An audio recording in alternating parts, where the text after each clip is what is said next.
Good morning everyone. Hindi के और मज़ेदार क्वेश्चंस के साथ आपके सामने मौजूद हुई हूँ, आपके सामने उपस्थित हुई हूँ। चलिए बिना टाइम वेस्ट किए हमारा आज का क्लास स्टार्ट करते हैं।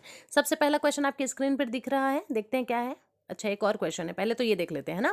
क्वेश्चन नंबर 20 आपका बोल रहा है चौपाई छंद में कितनी मात्राएं होती हैं। ये मैंने आपको लास्ट जो वीडियो बनाया था उसमें भी मैंने बताया था कि जो चौपाई है उसमें आपकी 16 मात्राएं होती है, 4 चौके 16। ठीक है, तो आपका जो 16 है वो सही आंसर हो जाएगा। और मैंने बताया था कि दोहा और सोठा की अगर हम बात कर लें, ठीक है, तो दोहा में आपका 13-13 और 11-11 मात्राएं होती हैं। दोहा में 13-13 और 11-11 मात्राएं होती है, और दोहा का ही जस्ट उल्टा होता है आपका सोठा, इसमें 11-11 और 13-13 मात्राएं होती है। याद रहेगा, मैं बात कर रही हूँ चौपाई की। चौपाई छंद में कितनी मात्राएं होती है, तो चौपाई 4 चौक 16, बस ऐसे ही याद रखना, 16 मात्राएं होती हैं। अगर दोहा की बात कर लें तो दोहा में 13-13 और 11-11 मात्राएं होती हैं। वहीं हम सोठा की बात कर लें तो 13-13 और 11-11 मात्राएं होती है। चलिए नेक्स्ट क्वेश्चन है, खेत का सही तत्सम शब्द चुनिए। खेत आपका तद्भव है, हिंदी लग रहा है ना सुनकर भी, ठीक है, तो यह तद्भव है, तो इसका तत्सम क्या होगा। तो बच्चे जो खेत है यह क्षेत्र शब्द से निकल कर के आया है, क्षेत्र छ।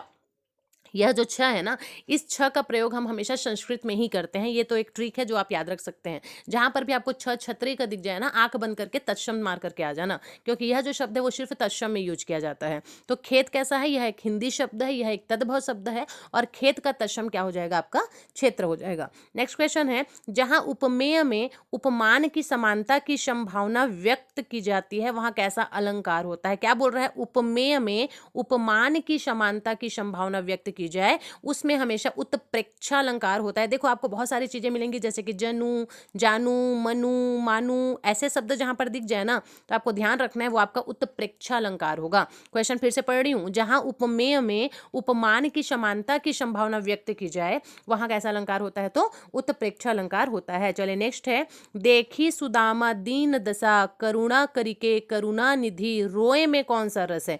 देखो एक कहावत यहाँ पर लिखा हुआ है, एक मुहावरा यहाँ पर लिखा हुआ है, ठीक है, एक काव्य यहाँ पर लिखा हुआ है, जो आपको समझ आता है। दोहा यहाँ पर एक लिखा हुआ है, क्या बोल रहा है, तो देखी सुदामा दीन दशा करुणा करिके करुणा निधि रोए। रोए मतलब रोने की बात हो गई, और जहां पर रोने की बात आ गई सीधा करुणा टिक मार करके आओ। ठीक, शोक की बात हो गई, दुख की बात हो गई, दुख है तभी रो रहा है, तो करुणा।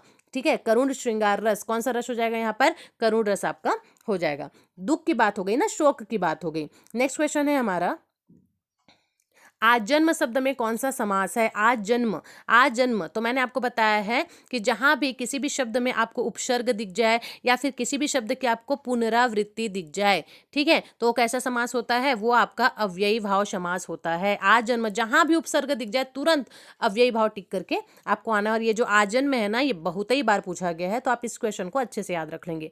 नेक्स्ट क्वेश्चन है, गेहूं शब्द का निम्न में से तत्सम शब्द क्या होगा। गेहूं यह एक हिंदी भाषा का शब्द है बच्चे, तद्भव शब्द है। तो गेहूं को अगर हम संस्कृत में बोले तो क्या बोलेंगे, तत्सम में बोले तो हम क्या बोलेंगे, तो गेहूं का तत्सम शब्द हमेशा गोधूम होता है। अब ये गोधूम भी दो प्रकार से लिखा जाता है, ध्यान रखेंगे। गेहूं है तो गोहूं मत कर देना, ठीक है, और गोधूम है तो धा में छोटू की मात्रा लगाओगे, गलत हो जाएगा। ठीक, तो गेहूं का जो तत्सम रूप है वो गोधूम होता है, और ध में हमेशा बड़ी की मात्रा ही लगी होनी चाहिए, क्योंकि ये छोटा मात्रा और बड़ा मात्रा दोनों का ऑप्शन आपके पास रहेगा, तो मात्रा से भी नंबर कटता है ना। तो गेहूं का तत्सम शब्द क्या हो जाएगा, गोधूम हो जाएगा। चलिए नेक्स्ट क्वेश्चन है हमारा, हिंदी साहित्य का 9वां रस कौन सा है। मैंने अभी ऊपर बताया था इस क्वेश्चन को कि हिंदी साहित्य का जो 9वां रस है वो शांत रस को माना जाता है, ठीक है। और शांत का मतलब क्या होता है, हर एक रस का कुछ ना कुछ तो स्थायी भाव होता है ना, जैसे कि श्रृंगार रस का प्रेम होता है, करुण रस का शोक होता है, ठीक, वैसे ही जो शांत रस है, शांत रस का जो स्थायी भाव है वो निर्वेद होता है बच्चे। क्या होता है, निर्वेद होता है। और इसके बारे में मैंने और एक्सप्लेन किया है आपको जस्ट, कि जो भरत मुनि जी थे, ठीक है, उन्होंने रस के 8 प्रकार बताए थे। कितने प्रकार बताए थे, 8 प्रकार बताए थे। ये 9वां रस बाद में आकर के ऐड हुआ है, जिसको हम शांत रस कहते हैं। और शांत का ही स्थायी भाव क्या होता है, निर्वेद होता है, याद रखेंगे। चलिए, हंस पत्रिका के संस्थापक संपादक थे, कौन थे भाई, पूछा गया है एग्जाम में, याद रखेंगे। तो हंस पत्रिका के जो संस्थापक या संपादक थे वो प्रेमचंद थे। कौन थे, प्रेमचंद थे। हंस पत्रिका के संस्थापक या संपादक कौन थे, तो हंस पत्रिका के संस्थापक या फिर संपादक आपके प्रेमचंद जी थे। कौन थे, प्रेमचंद जी थे। हंस पत्रिका के प्रेमचंद, हंस के प्रेमचंद, याद रखेंगे।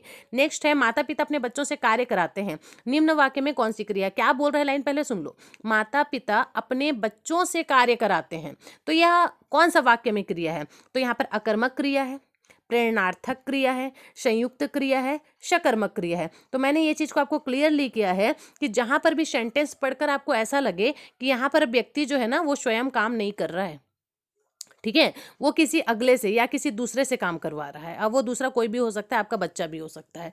ठीक, क्या बोली मैं? अगर सेंटेंस पढ़ के ऐसा लगे कि व्यक्ति स्वयं नहीं कर रहा, काम किसी और से करवा रहा है, ठीक है, तो वो किस टाइप की क्रिया होगी? तो वो आपकी प्रेरणार्थक क्रिया होगी। याद रखेंगे, प्रेरणार्थक क्रिया क्या होता है? जिसमें व्यक्ति स्वयं काम ना करके किसी और से करवाए, उसको हम प्रेरणार्थक क्रिया कहते हैं। चलिए नेक्स्ट देख लेते हैं, कौन सा वाक्य सही है। अब आपको बताना है, ऐसे कुछ वाक्य आपके सामने होंगे। ऑप्शन ए बोल रहा है बैल और बकरी घास चरती है, बी बोल रहा है बैल और बकरी घास चरते हैं, सी बोल रहा है बैल और बकरी घास चरता है, और डी बोल रहा है बैल और बकरी घास चरती है। अब देखो बी और डी में जाकर के आप अटक जाएंगे, ठीक है। जितने लोगों ने डी बोला, ठीक है, कि बैल और बकरी घास चरती है, ये हो सकता है, तो भाई उनको 2100 तोपों की सलामी, ठीक है। क्यों? इसलिए क्योंकि आप इतने ज़्यादा होशियार हैं कि क्या ही बोलें।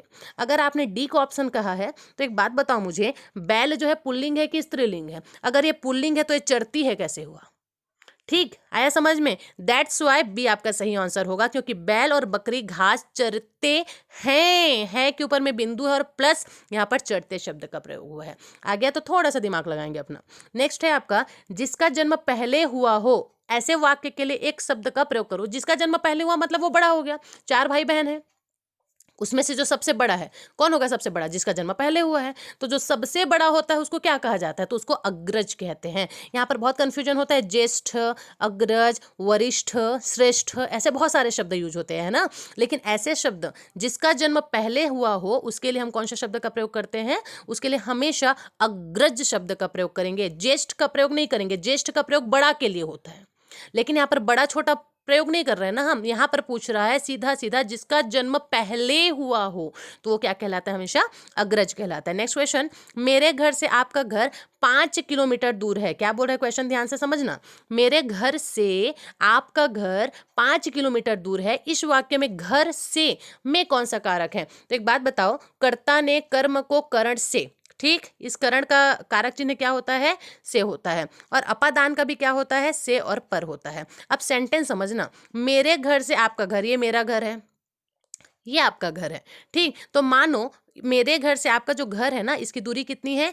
5 किलोमीटर की है। अब ये बताओ, ये दोनों घर आपस में एक साथ जुड़े हुए हैं क्या? नहीं जुड़े हुए ना, एक दूसरे से अलग अलग है। मतलब यह जो स्थिति है ये अलगाव को दिखा रही है, और जहां पर स्थिति अलगाव को दिखाए वहां पर कैसा कारक होता है? आपका अपादान कारक होता है। इसलिए यह आपका सही आंसर हो जाएगा। चलिए नेक्स्ट है, जहां सृष्टि होगी वहां क्या होगा? जहां सृष्टि होगी वहां खाली स्थान भी होगा। तो ध्यान रखेंगे, ऐसे जब क्वेश्चन दिख जाए ना, तो वहां पर आप एक लाइन में समझ जाना कि अपोजिट ही बोलना है हमको। तो जहां सृष्टि होगी वहां प्रलय होगा। क्या होगा?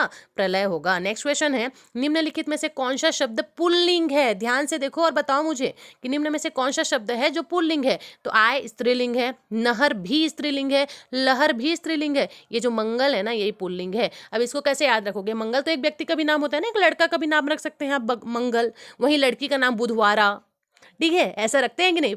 लड़की होगी तो गुरबारी, ठीक है। लेकिन मंगल जो शब्द है ना, इसका प्रयोग हमेशा पुल्लिंग में किया जाता है। याद रखेंगे, आय भी स्त्रीलिंग है आपका, नहर, इवन नहर भी जो है स्त्रीलिंगी है आपका, ठीक है। गौहर, नहर सुने हो ना एक्ट्रेस, लहर ये भी स्त्रीलिंग है, जबकि जो मंगल है वो आपका पुल्लिंग है। चलिए नेक्स्ट क्वेश्चन, जय पराजय में कौन सा समास है? बता दो भाई कौन सा समास है? तो द्वंद्व समास है। और द्वंद्व समास किसको कहते हैं? जिसमें दोनों ही पद प्रधान हो, है ना, उसे क्या कहा जाता है? आपका द्वंद्व समास कहा जाता है। ट्रिक के माध्यम से चाहो तो ये जो बीच में योजक चिन्ह दिख रहे हैं ना, जहां पर भी योजक चिन्ह दिख जाए आपको, वो क्या हो जाएगा? आपका द्वंद्व समास हो जाएगा। चलिए नेक्स्ट क्वेश्चन है, इनमें से शुद्ध वर्तनी वाला शब्द कौन सा है? अब शुद्ध वर्तनी आता है और इसी में फंसते हो तुम लोग। क्या बोल रहे हैं? ऑप्शन ए है अन्वेषण, बी है अन्वेषण, कैसा कैसा स बदल रहा है दिख रहा है आप लोग को? सी में है अन्वेषण और डी में है अन्वेषण। तो याद रखेंगे ए आपका सही आंसर हो जाएगा। अन्वे और स षटकोण का लगेगा। नेक्स्ट है, आवरण शब्द का विलोम क्या होता है? बहुत ही आसान है, अनावरण। आवरण मतलब होता है घेरा, अनावरण मतलब बिना घेरा का, ठीक है। आचरण मत कर देना भाई। तो आवरण शब्द का विलोम शब्द क्या हो जाएगा? अनावरण। नेक्स्ट है आपका, बहती गंगा में हाथ धोना। इसका मतलब क्या होता है? गंगा तो बही रही है, उसमें हाथ धो लेते हैं, बहती गंगा में हम हाथ धो लेते हैं। ये वाक्य का प्रयोग हम कहाँ पे करते हैं? तो ये है आपका चातुर्य वृत्ति से काम निकालने के लिए, अपना काम निकालने के लिए, पुण्य का कार्य करने के लिए, अवसर का लाभ उठाने के लिए। तो देखो यहाँ पर बी भी आपका सही हो सकता है, डी भी सही हो सकता है। मतलब तो एक ही हो रहा है ना, अपना काम निकालना। और डी बोल रहे हैं अवसर का लाभ उठाना, लेकिन ज्यादा जो परसेंट है ना वो डी को मिल रहा है, इसलिए आपका डी सही आंसर हो जाएगा, अवसर का लाभ उठाना। अब भाई वो काम तो हो ही रहे, तो क्यों ना हम भी अपने अवसर का लाभ उठा लें, अपना काम निपटा लें। ठीक, नेक्स्ट है आपका, लड़का जल्दी से लपक कर पहुंचा। इस वाक्य में जल्दी से इस पद का कौन सा भेद है? जो जल्दी से हमने प्रयोग किया है ना, ये पद का कौन सा भेद है? तो ध्यान रखेंगे, ये जो जल्दी से का प्रयोग किया ना, वो क्रिया विशेषण है आपका। कैसा है? क्रिया विशेषण। क्यों क्रिया विशेषण होगा भाई? क्योंकि इसमें क्रिया क्या है? तो जल्दी से लपक कर पहुंचा। सबसे पहले तो लपकना, ठीक है, लपकना एकदम तेजी से जाना, लपकना मतलब एकदम तेजी से जाना, तो एकदम तेजी से जाने का ये क्रिया कर रहा है, ये क्या हो गया आपका?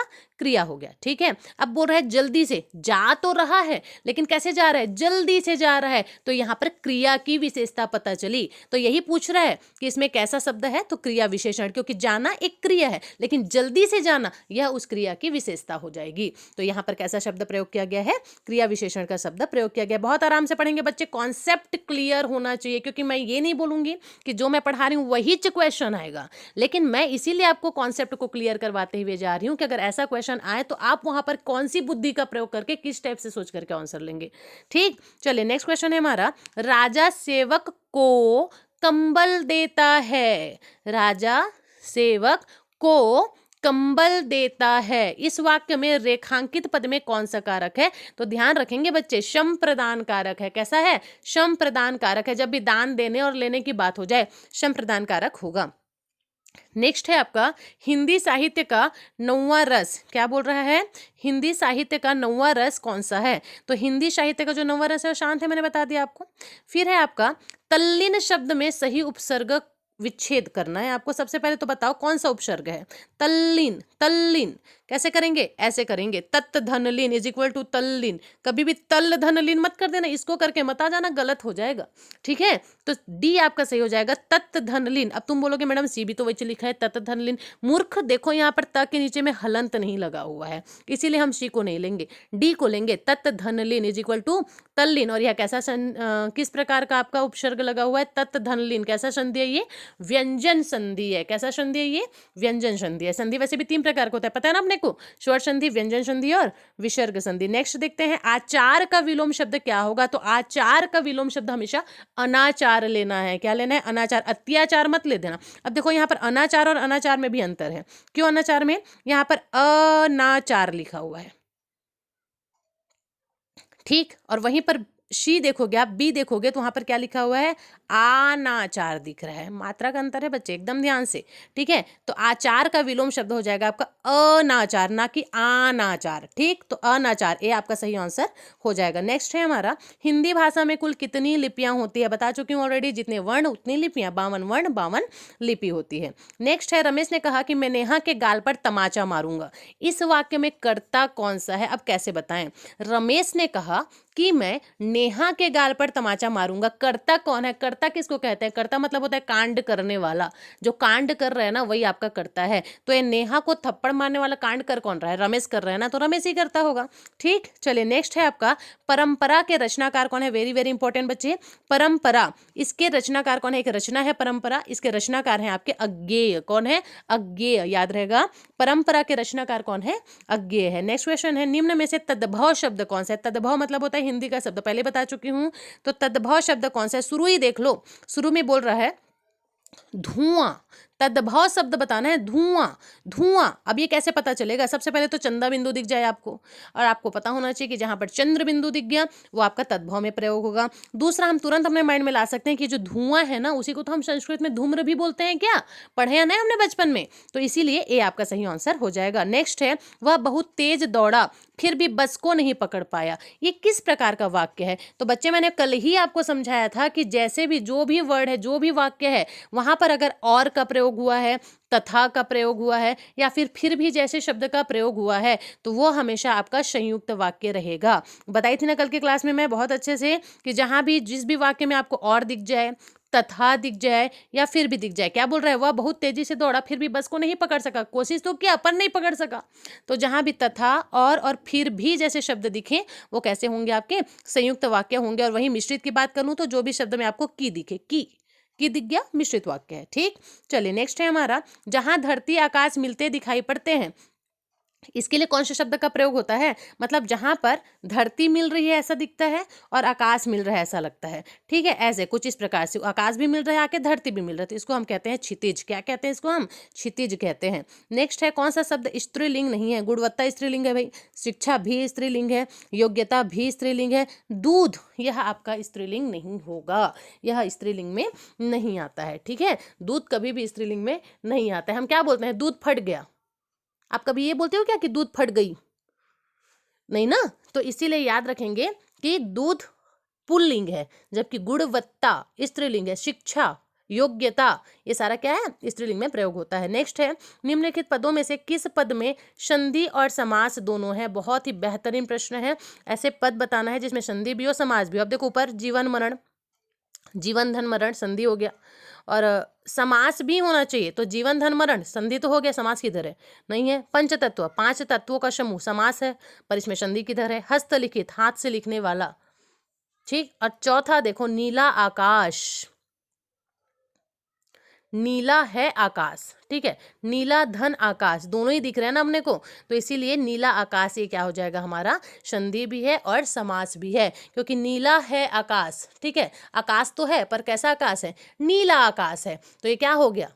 कौन सा विशेषता पता चला? मतलब कैसा समास है? कर्मधारय समास है। और वही संधि क्यों होगा? संधि इसलिए होगा क्योंकि आकाश तो है पर नीला है, मतलब गुड़ की पता चल रहा है, गुड़ पता चल रहा है। ठीक, इसलिए आपको ध्यान रखना है। खेत का सही तत्सम रूप चुनिए, तो मैंने बताया था क्षेत्र, है ना। छ जहां पर यूज हो जाए वो आपका हमेशा तत्सम होगा। नेक्स्ट है, अन्न प्रत्यय के योग से कौन सा शब्द बना हुआ है? ऑप्शन है उड़ान, सिमरन, जतन, थकान। उड़ान में न प्रत्यय है, जतन में न प्रत्यय है, थकान में न प्रत्यय है, जबकि सिमरन, रन, रन, अन्न। ठीक है, बी आपका सही हो जाएगा, सिमरन हो जाएगा। अन्न प्रत्यय से कौन सा बना हुआ है? सिमरन बना हुआ है। नेक्स्ट क्वेश्चन है, किस रस को रस का राजा कहा जाता है? वेरी वेरी वेरी इंपॉर्टेंट बच्चे, किस रस को रस का राजा कहा जाता है? तो श्रृंगार रस को रस का राजा कहा जाता है। क्या कहा जाता है? श्रृंगार रस को रस का राजा कहा जाता है। अगर वीडियो समझ आ रहे तो प्लीज चैनल को लाइक कर दें, सब्सक्राइब कर दें अगर फर्स्ट टाइम मेरे चैनल पर विजिट कर रहे हैं तो, और कमेंट में बताएं कि वीडियो आपको कैसा लगा। नेक्स्ट है, रण कुशल में कौन सा समास है? रण कुशल में कौन सा समास हो जाएगा? तत्पुरुष समास हो जाएगा। क्यों? क्योंकि तत्पुरुष समास किसको कहते हैं? जिसमें कोई ना कोई कारण चिन्ह लगे, तो तत्पुरुष समास रण कुशल, रण में कुशल, में लग गया ना, कारक चिन्ह लग गया, मतलब ये तत्पुरुष समास हो गया। झंझावत का अर्थ क्या होता है? झंझावत, झंझावत का अर्थ होता है बच्चे तूफान, याद रखेंगे, झुंझलाहट मत बोल देना। ठीक है, तो झंझावत तूफान को बोलते हैं, झंझावत किसको बोलते हैं?